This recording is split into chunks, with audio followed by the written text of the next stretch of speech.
We have been talking about what is known as trajectory planning. So, we have looked at various types of tasks a typical robotic manipulator is required to do, and requirements need to be translated into a certain desired motion characteristics with respect to time, either in terms of the Cartesian space in which the end effector operates or in terms of the individual joint motions. So, we looked at the end effector space or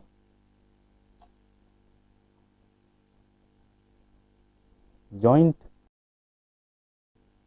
space motion. We looked at a specific example of a planar 2R manipulator, which we will also have occasion to discuss in today's class, where I have indicated how these two are related, because through the kinematics of the linkage with the link length L1 and L2, if this is O, A, B, you will be able to relate the individual joints motions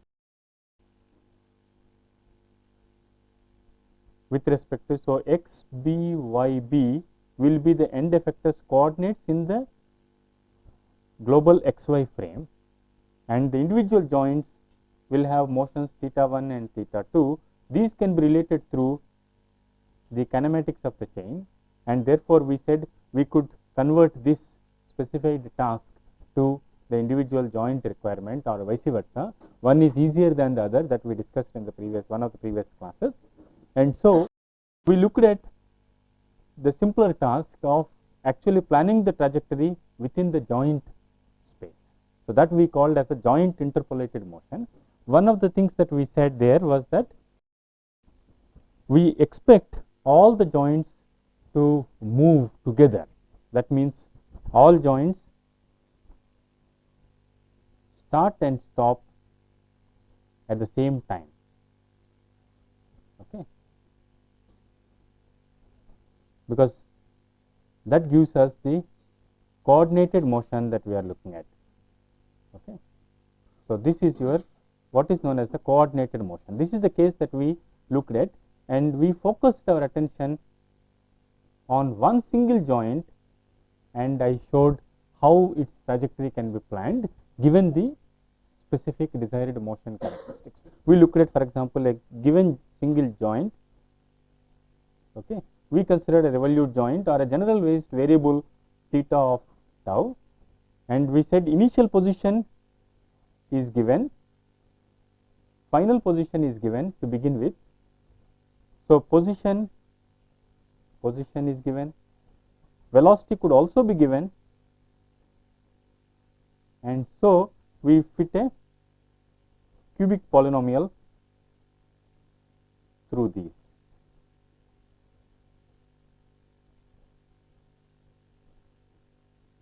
We have four conditions: position, velocity at the initial position, position and velocity at the final state, and therefore, we can determine the four coefficients. We looked at how exactly I will go about doing these calculations and so on and so forth.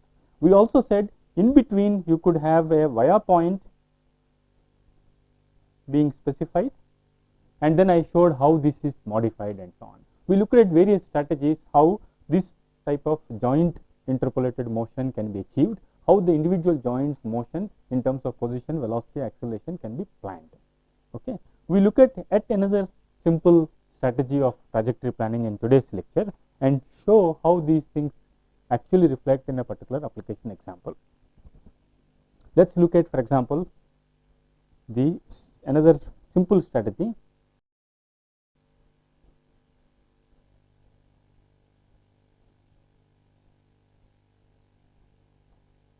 This strategy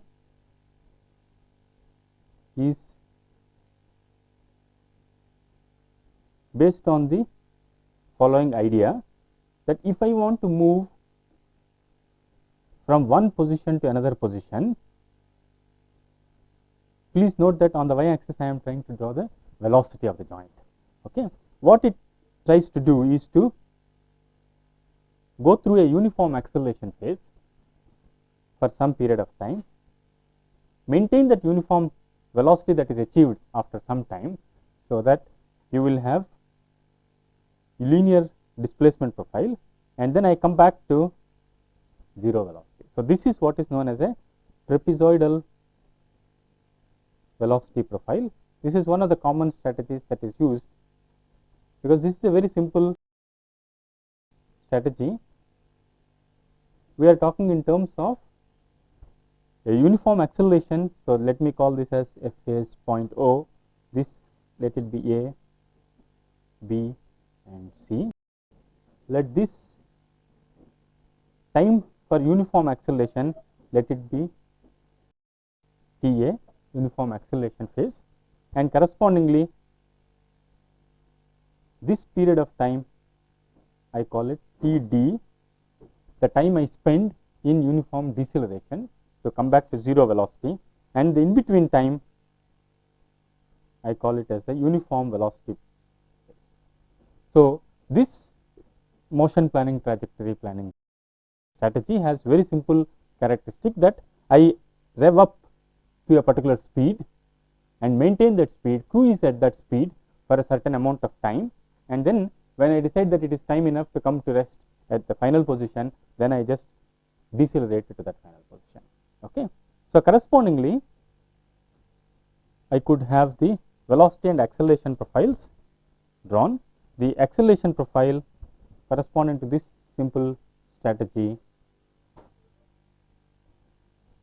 will therefore be theta double dot, first initially a uniform acceleration phase and then 0 acceleration, because you are cruising at a velocity that you achieved, and then you go through a uniform deceleration. Okay. So, this is a very simple. So, let this be T U as we discussed, this T A, this is T deceleration, and this period is T U, the intermediate phase of uniform acceleration. Okay. Correspondingly, the velocity profile, as you can imagine, the displacement profile, as you can imagine, in the uniform acceleration phase, it will start from the initial position theta I to the final position that I am trying to go to at the final time. It will start with some kind of a profile corresponding to uniform acceleration. So, it will be a parabolic curve, and then it will take off on a straight line, and then it will have another parabolic blend corresponding to the. So, this is linear,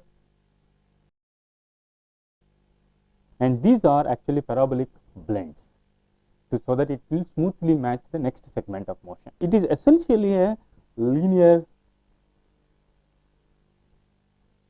displacement profile.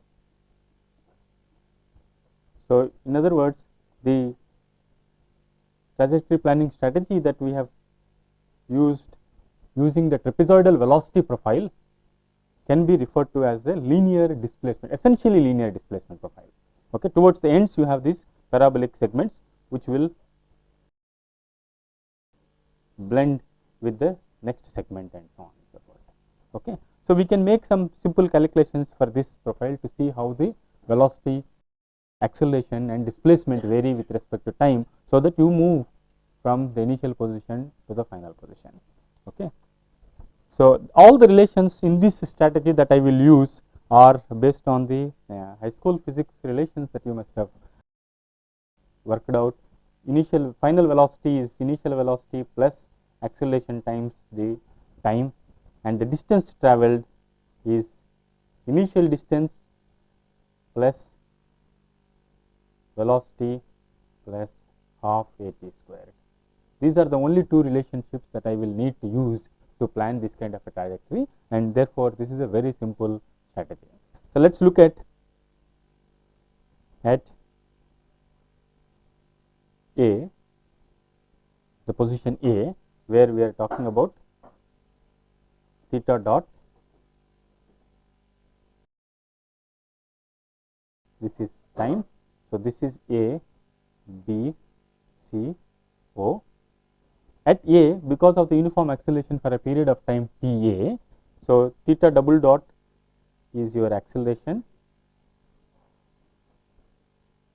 Ta is the duration,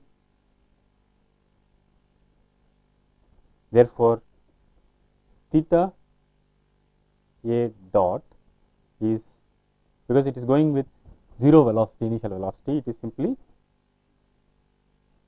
theta double dot times Ta, okay, u being 0, and theta A is theta I, whatever is the initial position there at the point O, plus half theta double dot Ta square, right. Now, correspondingly at B, when you reach the position B, you have cruising at a uniform velocity that you have attained at the point A, and therefore theta dot B is same as theta dot A, that is the acceleration you had and the time period for which you are accelerating. So, that velocity remains the same, it is a uniform velocity phase, and the position is therefore theta A plus theta dot A times Tu for the time period that you have been moving through.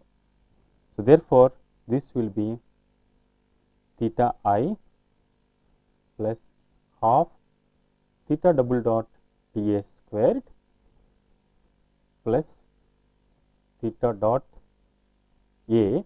Theta dot A is theta double dot Ta. So, theta double dot Ta times Tu. Okay. So, I just substitute the theta A into this equation. So, this part is essentially theta A, and this is the part due to the uniform velocity increment. So, I get the position at the point B. Now, similarly, for the point C, B to C I am decelerating, okay. B to C deceleration, again magnitude wise I use the same, for simplicity I use the same level of acceleration that I used earlier as the deceleration now, and Td is the deceleration duration.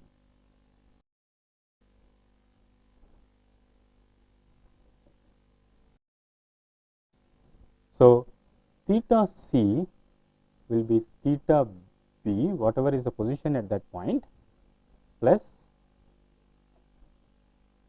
theta initial velocity. So, theta B dot Td ut plus half At square. So, A being deceleration, so I take minus theta double dot Td square. Okay. The same simple relation for the displacement under uniform deceleration phase.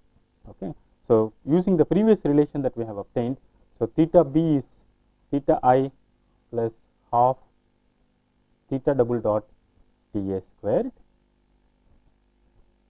plus theta double dot Ta Tu plus theta B dot, which is theta double dot Ta Td minus half theta double dot Td square. This looks rather formidable expression, but it is based on the two simple relations of high school physics for uniform motion, okay, uniform acceleration or uniform velocity. That is all that we used in this. What I am going to do now is, again for the sake of simplicity, I will say that let T acceleration be same as T deceleration. Okay. So, the time period for which I accelerate, I also spend the same amount of time in the deceleration phase. So, and let T be total time. Okay. And remember that theta C has to be finally equal to the theta f that is prescribed, that is the final position that has been prescribed to you. So, that is the condition that you are going to satisfy, that at time total time t you are going to be at point C, which is corresponding to the theta final. So, we have this total time given theta I theta f and total time t, we can get an expression in equation which relates all these three. I will skip the simplification procedures. I will give you the final equation. It comes out to be the following.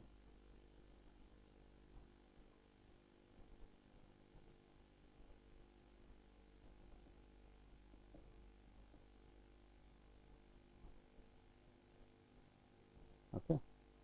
This is the equation that relates the various parameters in this trajectory planning strategy. That means you have a certain initial position, you have a final position, and you are given the duration that you can take for reaching this final position from the initial position, and how much acceleration I can take could depend on the joint actuator, or you could work with the specific time for which you want to be in the parabolic blend region and how much time you want to cruise at the uniform velocity. So, choosing one of these two, the acceleration or the time for acceleration, you will be able to determine the other. So, this is a simple quadratic equation in TA. So, TA you can easily work out that for finite TA, okay, theta double dot has to be greater than for finite TA. I would leave it to you to work out this simple condition. If you want to get a finite TA, that means non-negative time, okay, real time, then you need to have sufficient acceleration. Okay. So, your acceleration should be chosen appropriately for this strategy following this simple equation, and then all is very simple set of calculations. So, how you plan this strategy is use given the initial position and final position and the time duration, you choose either the acceleration that you want to use or the time period for acceleration. Rest of it is calculated from this equation, and then you will be able to plan the entire strategy. Okay. So, for the duration 0 to TA,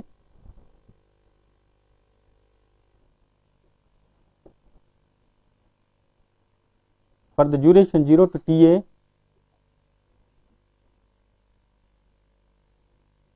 you have this is TA plus TU, and this is the total time t. So, for this duration you use the straight line velocity increasing uniform acceleration phase. So, you have the corresponding theta of t, you have this is cruising at uniform speed, you have corresponding theta of t, and correspondingly here this final segment there is a uniform deceleration, you will have the corresponding theta of t. Okay. So, this strategy is again correct. You may have a certain limit on the maximum acceleration that you can achieve depending on the joint actuator characteristics. So, you could choose the acceleration and the acceleration, but at the same time acceleration has to be sufficiently high, otherwise if you look at this equation you would not have real TA. Okay. So, acceleration that you choose has to be sufficiently high, but it is limited. How high you can take the acceleration is limited based on the joint actuator characteristics, and therefore, you could start with theta double dot choice and then find TA. But the complication here is that because you would like to have coordinated motion, you look at what happens in this equation. For example, you look at what happens if you are looking at a robot manipulator with multiple joints. Each joint corresponding to the end effector's motion from initial position to the final position could have different theta I and theta f. So, the range of motion required would be different, whereas you would want all the joints to start and stop at the same time. So, the time duration is the same, but the range of displacement that you need to achieve could be in general different, and therefore, your maximum accelerations that you need to choose will also be different. Okay. So, this is the only point you need to keep in mind when you actually think in terms of implementing this strategy for the real manipulator with multiple joints. So, one strategy that is done is that you look at the slowest fellow and reduce other fellows to that, so that everything goes as per the same time sequence. So, you have a coordinated motion. Okay. In that way, you are not taxing others, it is only that you are not able to fully utilize the potential of all the things. Okay. But you look at the slowest joint in your scheme of things and then follow the time scale based on that. Okay. Reduce the accelerations and ultimate speeds, terminal speeds of other joints based on that. That is one point you need to keep in mind, because this is governing each particular joint, the kind of equation that we just now derived. Okay. So, the range of motion in general could be different. So, you need to keep that point in mind when you plan this strategy. So, this strategy is essentially simple, and the corresponding profile once again will be that you have an initial position, you have a straight line motion going through, and then you have a final position. Okay. Okay, so this is essentially the linear portion that I am talking about. Now, this is initial position, this is final position. The other point we mentioned was that between the initial and final position, it is common that you mention certain, you prescribe certain via points where you want the manipulator to pass by. Okay. Maybe to avoid certain obstacles in the path and so on and so, because as an end effector moves through the Cartesian space, you know what are the obstacles and so on and so forth. So, how do I plan this strategy when I am trying to extend it to the case of via points? We would avoid the detailed mathematical calculations, but I would indicate you how actually it can be done. So, you have the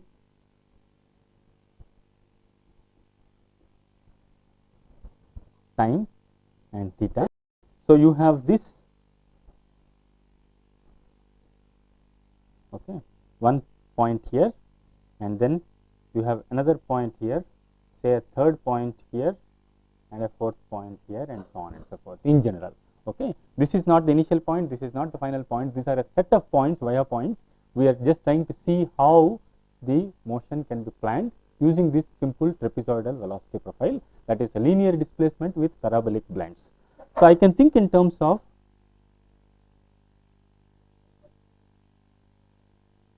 it is coming from the previous segment. So, I should have some kind of a smooth transition here. So, this is the linear portion, and then I need to go in a straight line from here to here. So, I could have some kind of a smooth transition here with a parabolic curve. Okay. Similarly, I need to have a straight line here, and so I can have a smooth parabolic blend here like this, and so on and so forth. Okay. What you would observe here is that I am not actually passing through the via point. Okay. This is another via point, this is another via point, and so on and so forth. So, we do not pass through via points in this strategy. In general, with this type of a curve fit, I do not pass through via points, do not in general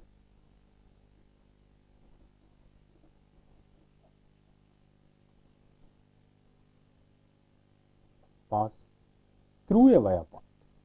Now, if you insist that it should pass through a via point, okay, because in general when you are talking in terms of avoiding a certain obstacle or something like that, you say that it should go close by to this. You are not really particular, because you are not specifying a certain velocity or certain acceleration to be achieved at that via point. You are requiring that it pass close by that with smooth velocity and acceleration profiles. But if you insist that no, this is not enough, I should go through the via point, then you can actually put two pseudo via points such that this is the real via point that you want, and then it goes through that. Okay. So, that is a simple strategy you can do. So, this can be the actual via point through which you want this fellow to move through, but you are actually putting two pseudo via points also on either side close by, so that it will be lying on the linear profile. Otherwise, in general, without coming to rest at the via point, this strategy cannot pass through a via point. Okay. So, we just note that do not in general pass through a via point without coming to rest.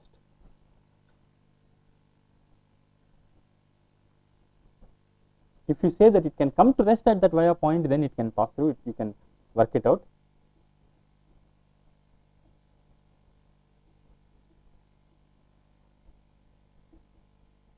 But at the same time, I said you can use these pseudo via points and then make this go through a real via point that you desire.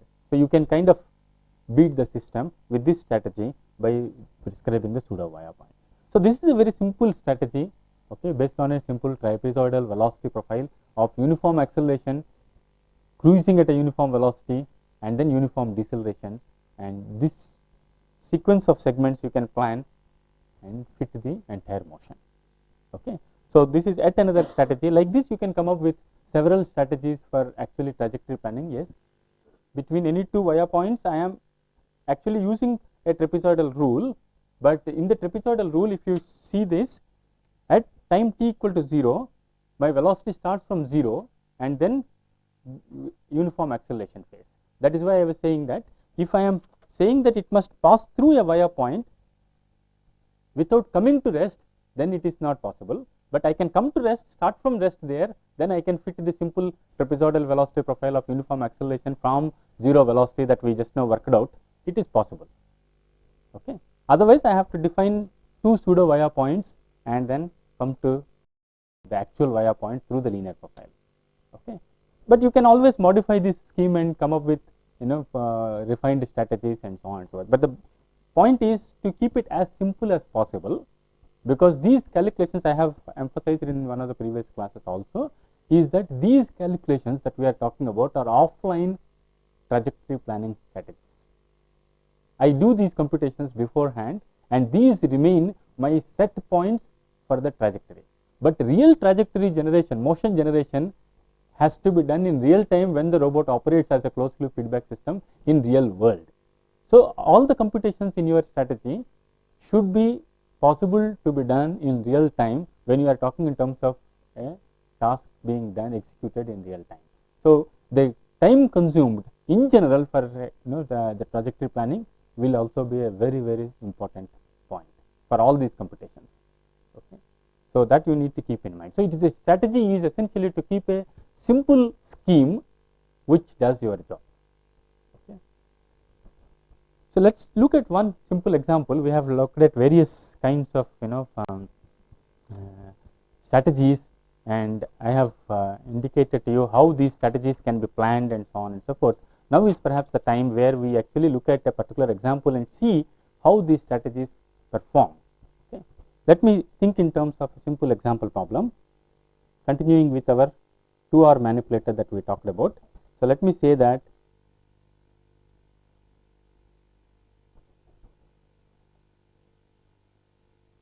I have a planar 2R manipulator, okay, which is in an initial position like this,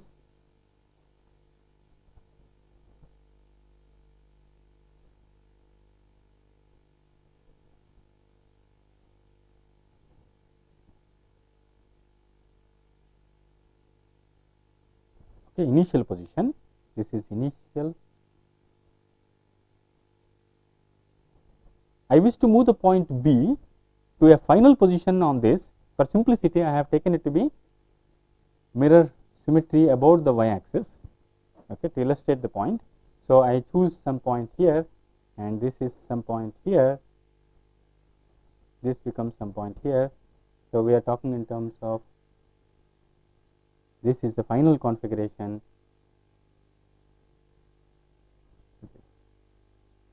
Okay. So, this is A, if you wish you can call it as AI, BI, AF, BF.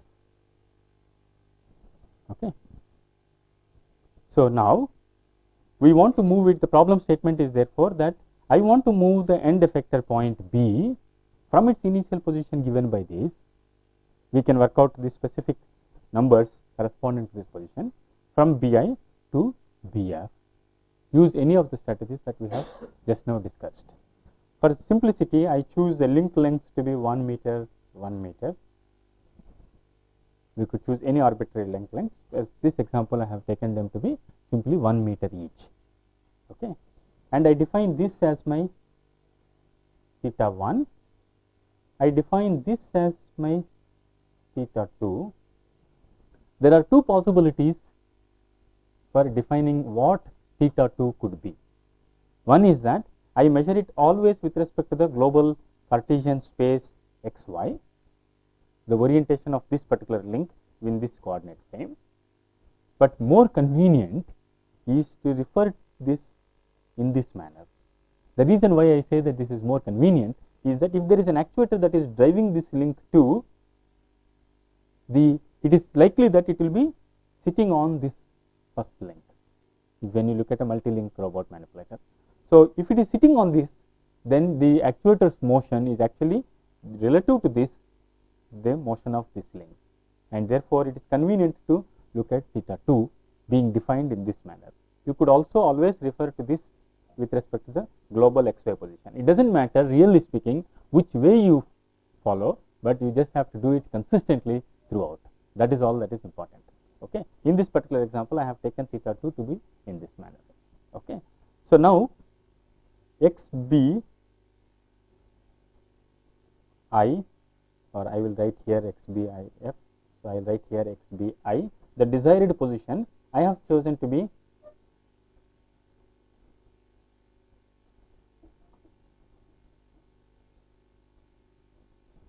one point 1.366, x b f to be mirror reflected position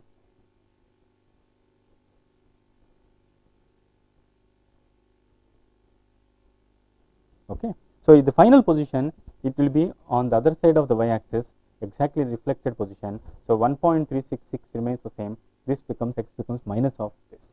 So, I need to move it from here to here. Let me say that the time taken, let it be done in all 1 second. Okay. Again, for sake of simplicity of calculation, I have kept it to be 1 second. Okay. So, let this motion from the initial position to final position be done in 1 second. Now, let us see how we will carry out this particular task. So, what is the first step I need to do in our scheme of things is to, so the step 1 that I need to do for this type of a simple task specified is to convert x b I y b I x b f y b f specifications onto theta 1 I, theta 1 f, theta 2 I, theta 2 f. This is my first step. Okay. So, I know what is the range of motions that I need to get. That I do through the simple calculations. So, L1 and L2 being 1 meter, it is simply cos of theta 1 plus cos of theta 1 plus theta 2, and YB is sin of theta 1 plus sin of theta 1 plus theta 2. So, I just give you the numbers. It is possible for you to sit down and calculate these things. I have chosen the numbers in such a way that these turn out to be very simple. Theta 1 initial is 30 degrees. So, also theta 2 initial. Theta 1 final turns out to be 150 degrees because it is a mirror reflected position I have taken. Theta 2 final turns out to be minus 30 degrees. Yeah, you need to, when you are looking at all these inverse calculations, given the Cartesian end effector positions, to calculate the joint space coordinates positions, there are multiple solutions possible. It refers to the particular branch in which the mechanism is operating, and therefore, you choose one particular scheme of solutions and then you continue with that throughout your calculations. Okay, because the mechanism is likely to be assembled in one particular branch and it continues in that branch throughout the motion. Okay. So, we choose here in this manner. Here I am asking it to move in that manner. Yes, yes, it is, yeah. But the particular velocities that I require at that singular position are such that I do not get into trouble. Okay. Because we will see the solution in that manner. Formal ways in which, I have taken a simple example of a planar 2R manipulator. Okay. In general, for a robot manipulator operating in 3D space, we need to have a strategy to represent the position and orientation of a rigid body in 3D space in general. Okay. So, certain coordinate frames that are linked to these that keep moving within the global Cartesian frame, and I need to keep track of the relationships between the various coordinate frames, that is the link attached coordinate frame and with reference to the global Cartesian frame of the frame. Okay. So, the formal ways of doing this, the notations that are required for this, and the way in which I define the various angles defining the orientation in 3D space, all this will be discussed separately in a set of lectures really under the topic of robot kinematics. Okay. So, there you would worry about in general the solution, multiple solutions, problems of solving the forward kinematics, that is given the joint coordinates, finding the end effector's position. This is typically known as the forward kinematics, the easier of the two problems. Given the end effector positions, to calculate the joint space motion, that is the inverse kinematics, slightly more difficult. Okay. The same thing extends to the velocities and the accelerations. So, given the end effector velocities, to find the joint motion velocities, you may or may not get a solution at all, because the end effector velocity that you desire may not be achievable at a particular position for any finite velocities of the joints. This we mentioned in one of the previous classes also. All these issues will be discussed extensively in a separate series of lectures we would term under the topic of robot kinematics. Okay. So, that is why I have taken a simple example here to illustrate the point. So, these will be discussed at length in a separate module. Okay. So, to recapitulate, my problem specification has now become that I need to move from an initial position of 30 degrees to a final position of 150 degrees in joint 1, initial position of 30 degrees to minus 30 degrees in joint 2, and of course, our problem is specification is incomplete if I do not specify the velocities. The time taken is the same. So, this will be 1 second. Okay. So, that is same. Now, how do I specify the velocities? Now, let us say that for simplicity, let x b I dot is equal to x b f dot, all velocities I am taking them to be 0. Okay. This to simplify the problem for us. Okay. Given any finite velocities, you will be able to also calculate exactly in the same manner that I am going to describe using the equations that we have already obtained. Okay. So, correspondingly, theta 1 I dot, theta 1 final dot, theta 2 I dot, theta 2 final dot, all velocities are 0. Okay. So, I move on to now step 2 of my calculations, where I say that I need to fit a particular trajectory theta of 1 of tau, theta 2 of tau, okay, 0 to 1 second. Here comes the various strategies that we have so far discussed. So, to begin with, I choose the simple strategy that we discussed in one of the beginning classes lectures, where I talked about given theta and initial position, final position, initial velocity, final velocity, I can fit a cubic polynomial, right. So, theta of tau, 1 of tau is a naught plus a 1 tau plus a 2 tau squared plus a 3 tau cube. Theta 2 of tau is similarly b naught plus b 1 tau, b 2 tau squared, b 3 tau cube, the tau varying from 0 to 1, one single cubic polynomial curve fit. Okay. It is possible to find all these coefficients without much difficulty, because these conditions are known. We have derived the equations that govern these coefficients, and so you will easily obtain the solution. I will give you the final solution for this particular problem using this strategy of using a single cubic polynomial. So, theta 1 of tau turns out to be in radians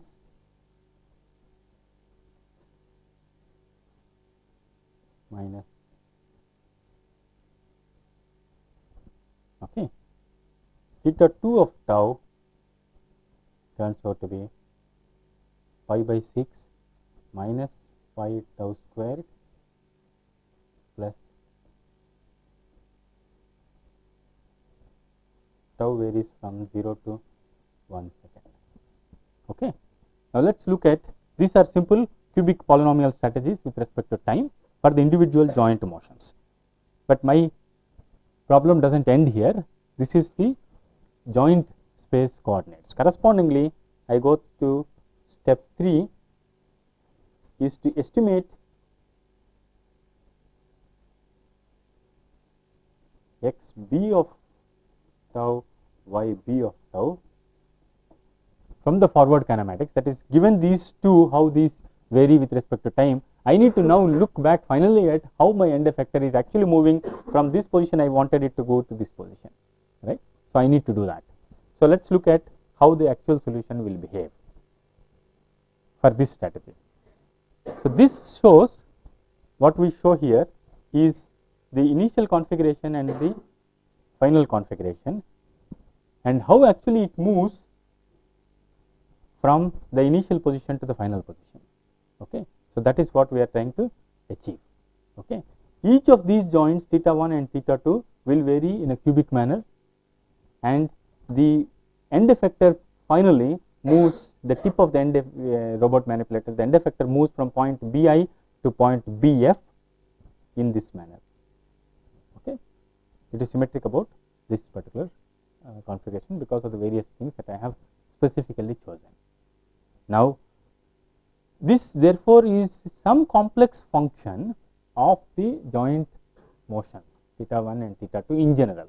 The end effector's motion, when you do the trajectory planning in the joint space, you could fit certain known trajectories profiles in the joint space, could be a essentially linear trapezoidal velocity profile, or could be a cubic curve or something like that in the joint space. But the final end effector's motion with respect to time would be dependent on the kinematics of that robot manipulator. Okay. So, it will have something like this, okay, in this case. Now, how do the theta 1 and theta 2 themselves vary with respect to time? For this case, it is easy to see. The theta 1 has to go from pi by 6 or 130 degrees, 30 degrees to 150 degrees, 5 pi by 6. So, it can smoothly goes in one cubic curve in this manner. Okay. The theta 2 has to go from pi by 6 to minus pi by 6, that also smoothly goes in one cubic trajectory in this manner. Okay. So, this is theta 1 and theta 2 cubic trajectories with respect to time 0 to 1 second, okay, one single cubic curve fit. Now, let us look at how I can achieve this kind of a motion. Okay. When I specify also a via point, I am trying to kind of make you think that when I am actually looking at the motion of this end effector tip from the initial position to the final position, supposing I want it to actually move in this straight line or somewhere close to that. Okay. At this stage, I would say first step when we solved the problem, we just did not pose any constraint on that. We gave an initial position and a final position. Now, let us say that let it be close to the straight line joining these two people. That means, I actually specify a via point in between. So, that is next statement of the problem. So, I would actually say let it move through the same initial position to the final position, all right. So, example modified with via point. Okay. So, that means time I have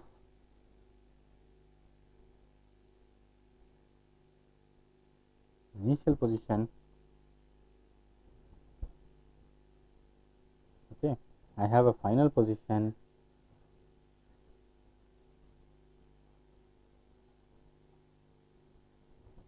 but in between I specify a via point, okay, which is this. So, B initial, B final, but specified as a via point. So, I am saying that let this take 0.5 seconds, let this take 0.5 seconds, and let this x b via point be 0, y b via point be 1.366. That means, it is the straight line that joins these 2 points, initial and final configurations. Okay. So, I am putting x axis position 0 and taking a via point on this in the duration of 0.5 seconds on either side. This segment should be accomplished in 0.5 seconds, this segment should be accomplished in 0.5 seconds. So, the total time duration is the same, initial position and final positions are same. So, everything is same in this problem except that I have introduced a via point. Now, if I am introducing a via point, what do? I need to put two cubic segments of motion, from one from this to this, another from here to here. Okay. So, let us look at how I do that. So, I initial position I to via point V 1 cubic, okay, 1 cubic for each joint. Remember, there are two joints. So, I am talking in terms of for each joint I need to do this. V to F another cubic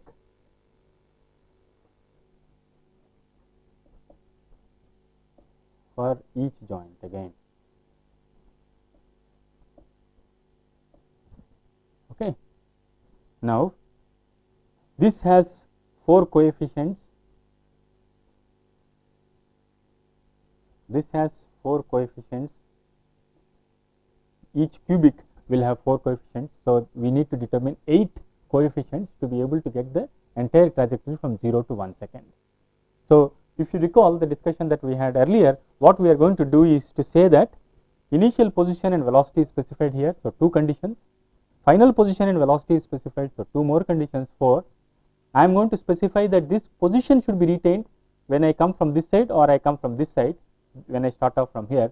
So, this segment or this segment should have this position. So, 2 more conditions, and I am going to finally 2 conditions obtained from the fact that velocity and acceleration should be smooth, continuous when I move from here through this to this.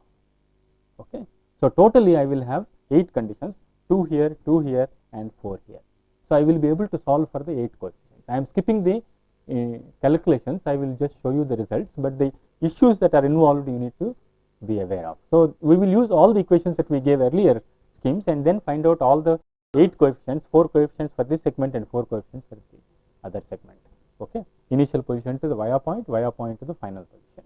Okay. So, let us look at how this will be. But before I do that, please remember that the via point has been specified in terms of the x and y coordinates of the point B. So, I need to convert it into theta 1 via point,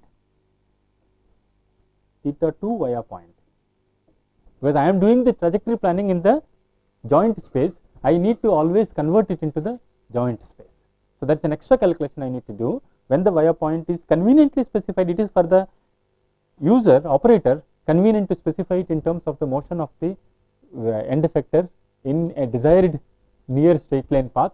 So, initial position, final position I specify a via point, but for the trajectory planning sake I need to convert it back into the joint space. So, I need to calculate theta 1 v and theta 2 v. Okay. So, I do that and then I fit the cubic polynomial. So, let us look at how it will appear. So, I just for the sake of completeness I give the theta 1 v turns out to be 43.08 degrees and theta 2 v turns out to be 93.84 degrees. Okay. So, for the sake of the completeness of your calculations, you can verify this. Then correspondingly you will get the joint motions results, final results for first joint. Theta 1 of tau is pi by 6 minus 3.5436 tau squared plus 8.9135 tau cube.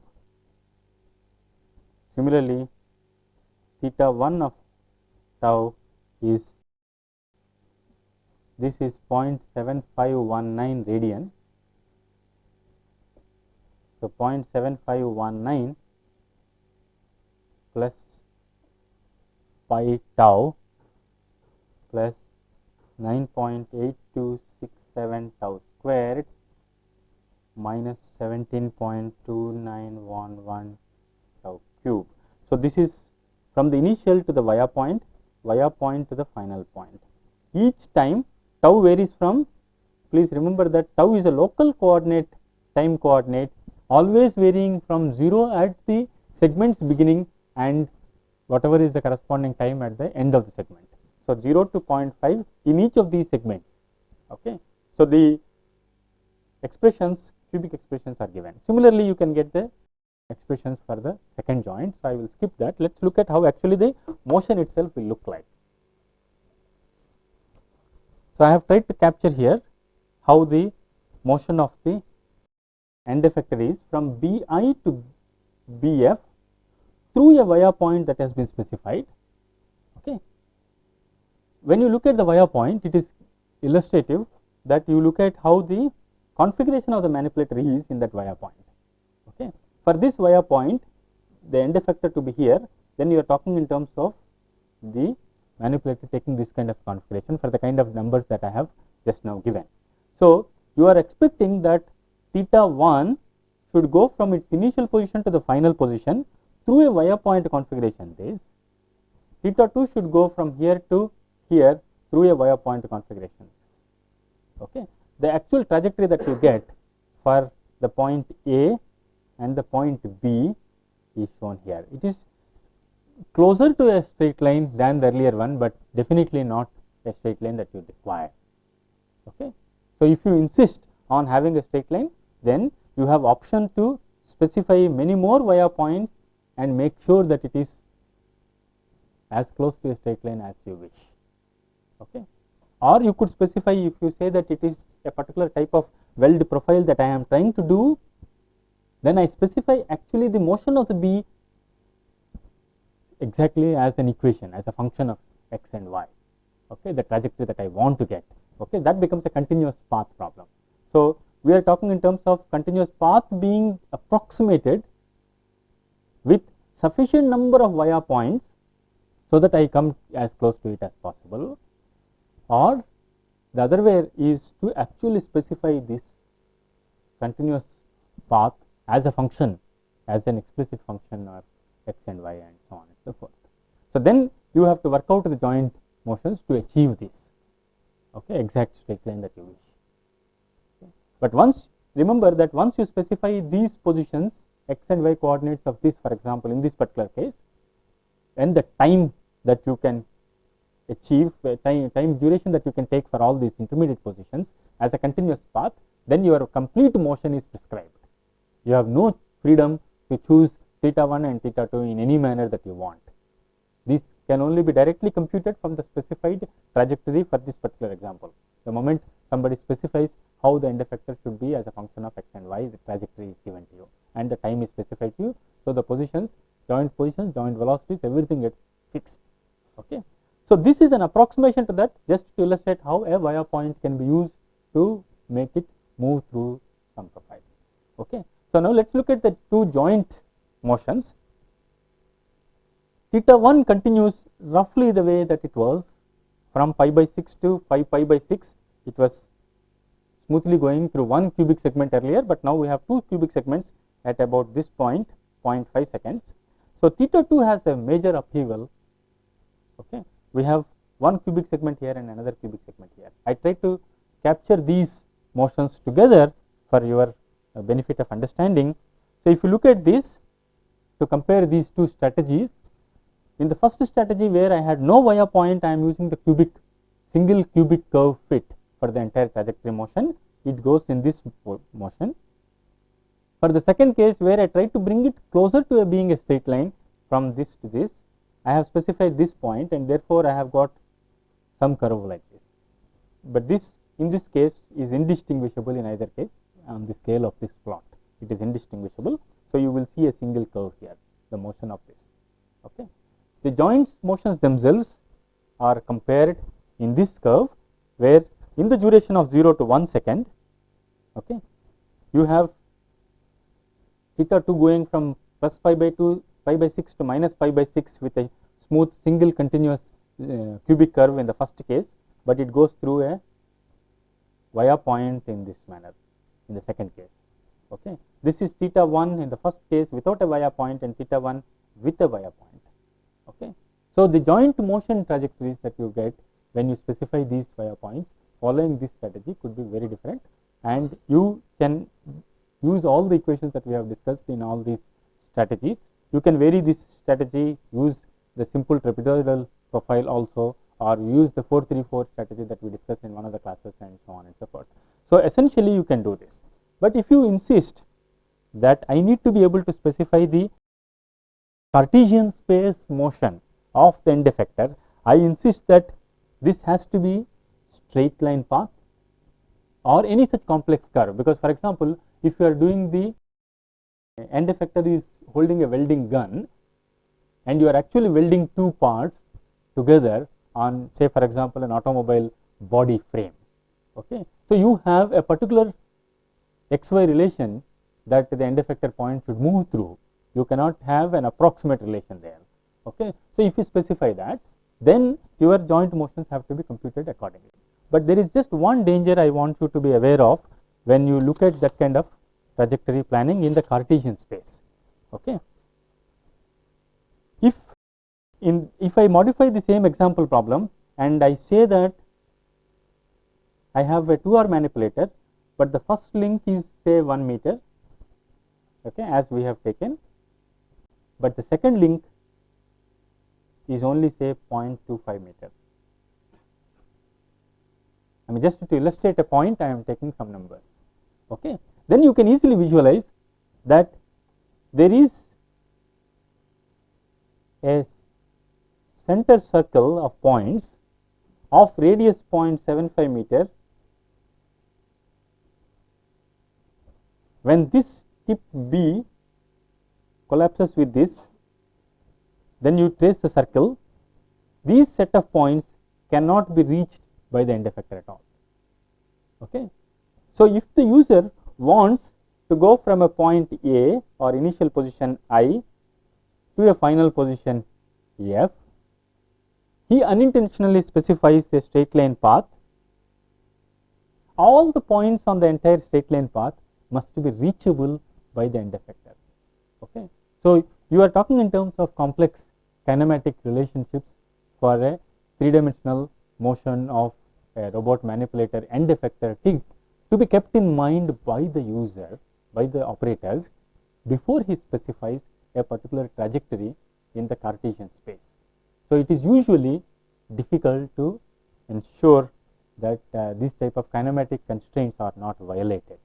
Okay. So it's convenient to specify the initial and final positions or certain via points to avoid the obstacles and so on and so forth, but it is actually easy to implement it in the joint space and work backwards. Another point you need to keep in mind is that if this is the trajectory that is given, continuous path that needs to be followed, the corresponding joint motions required will have to be computed through the inverse kinematics at each position. Inverse kinematics for a multi-degree of freedom robot manipulator is going to be definitely more complex than the forward kinematics problem. So those computations have to be done repeatedly for each of the positions from the initial to final position in the Cartesian space, and sometimes in real time. Okay.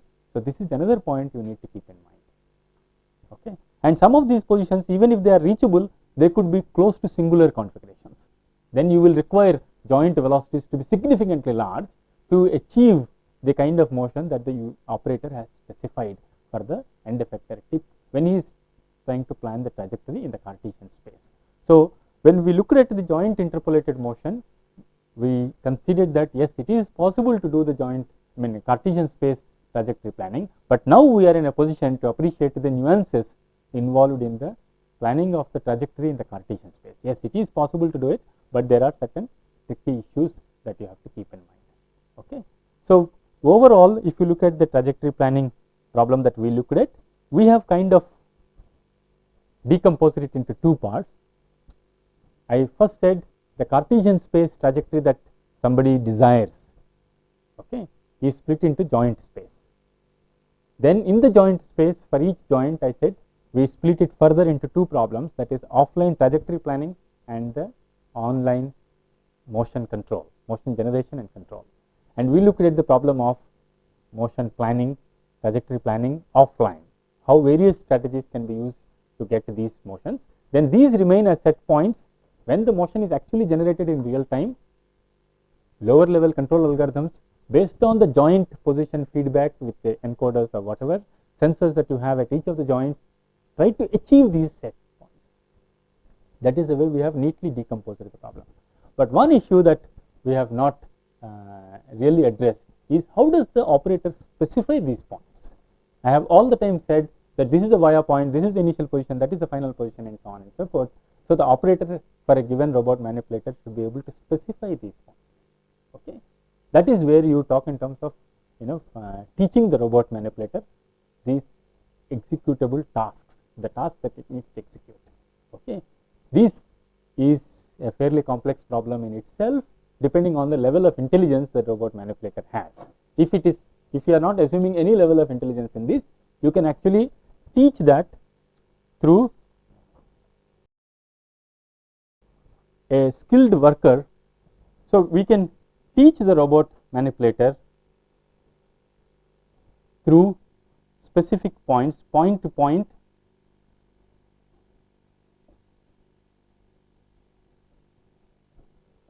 okay. We are talking in terms of teaching the robot those points. So point to point. So I have actually what is known as a teach pendant, which is like a remote control. When I take it, move it to various points, I reach the point that I want the robot manipulator end effector to reach. I say that yes, this is the point now. Okay. So then I instruct the control computer to capture the joint positions at those points. Okay, and move on to the another point and so on and so forth. Okay. If it is a continuous path that I need to specify, then I have to actually capture the path as the individual joints are servoed, and then this is end effector is moved through. I need to capture these individual joint motions with respect to time. But when we say, even though we say it is continuous, you need to remember that it is a digital computer that is storing these. So there is a certain sampling rate at which these points are taken continuously as input points, and then any of your strategies can work out. Okay. So with this, we come to the end of the discussion on the trajectory planning topic. The concomitant issue of a mobile robot moving around in an obstacle strewn environment, dynamically trying to figure out the strategy of how it should move around, is more complex issue that we have not discussed in this. Those of you who are interested can pursue this particular topic for further study.